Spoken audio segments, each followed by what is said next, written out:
Praise the Lord.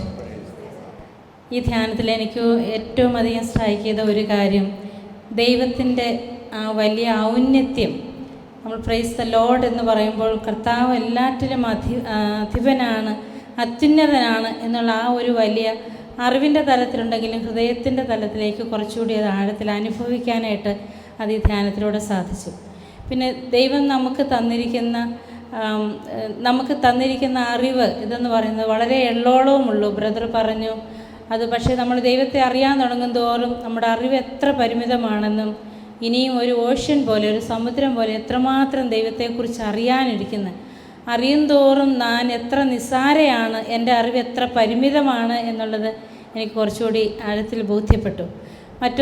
അതെനിക്കും വളരെ ഇഷ്ടമുള്ള ഒരു വാചകമായിരുന്നു. കൊറിന്ത്യർക്കുള്ള 1-ാം ലേഖനം 15-ാം അധ്യായം 19-ാം വാക്യം. ഈ ലോക ജീവിതത്തിന് വേണ്ടി മാത്രമാണ് ക്രിസ്തുവിൽ നാം പ്രത്യാശ വെച്ചിരിക്കുന്നെങ്കിൽ നാം മറ്റെല്ലാ മനുഷ്യരെക്കാൾ ഹതഭാഗ്യരാണ് എന്ന് പൗലോസ്ലീഹ പറയുന്നുണ്ട്. അത് ഓരോ ദിവസവും ഓരോ നാളുകൾ കഴിയും തോറും ജീവിതത്തിൽ എത്ര സത്യമാണെന്ന്, യാഥാർത്ഥ്യമാണെന്നുള്ള ഒരു കാര്യം എനിക്കത് അവബോധം കുറച്ചൊക്കെ ഉണ്ടായിരുന്നു. ബ്രദർ അത് ഒന്നുകൂടി പറഞ്ഞപ്പോൾ അത് കുറേ കൂടി ആഴത്തിൽ ബോധ്യപ്പെടാനായിട്ട് സാധിച്ചു. പിന്നെ ക്രിസ്തുവും ജ്ഞാനവും, എല്ലാ ജ്ഞാനത്തിൻ്റെ ഉറവിടം യേശു ക്രിസ്തുവിലാണ്. ഈ ജ്ഞാനത്തിൻ്റെ പുസ്തകം വായിച്ചപ്പോൾ, രാവിലെ ഇരുന്ന 3 അധ്യായങ്ങൾ വായിച്ചപ്പോൾ ഞാൻ എപ്പോഴും ചിന്തിക്കുന്ന ഒരു കാര്യമുണ്ടായിരുന്നു, ഈ ജ്ഞാനം എങ്ങനെയാണ് തേടുന്നത്. അപ്പോൾ ആ തിരുവചനത്തിലൂടെ വ്യക്തമായിട്ട് മനസ്സിലാക്കാനായിട്ട് സാധിക്കുന്നു. എൻ്റെ വചനത്തോട് നിങ്ങൾ അഭിലാഷം അർപ്പിക്കുവിൻ, അപ്പോൾ നിങ്ങൾക്ക് ജ്ഞാനം ലഭിക്കും. ഈ വചനം എന്ന് പറയുന്നത് ക്രിസ്തു തന്നെയാണ്. ക്രിസ്തുവാണ് എല്ലാറ്റിൻ്റെയും ഉറവിടം എന്നുള്ളത്.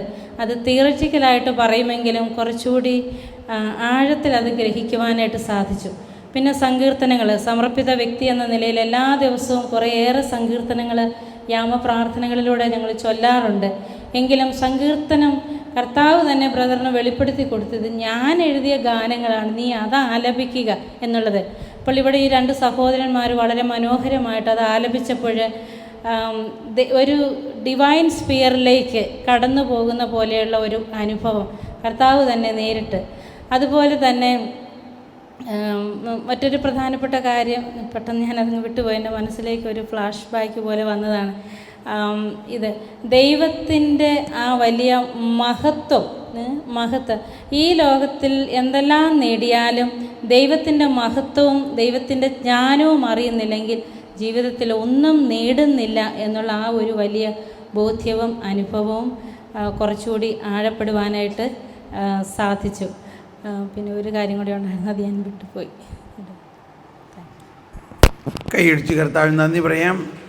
Thank you very much. അടുത്ത ആൾ വരാം. Next please.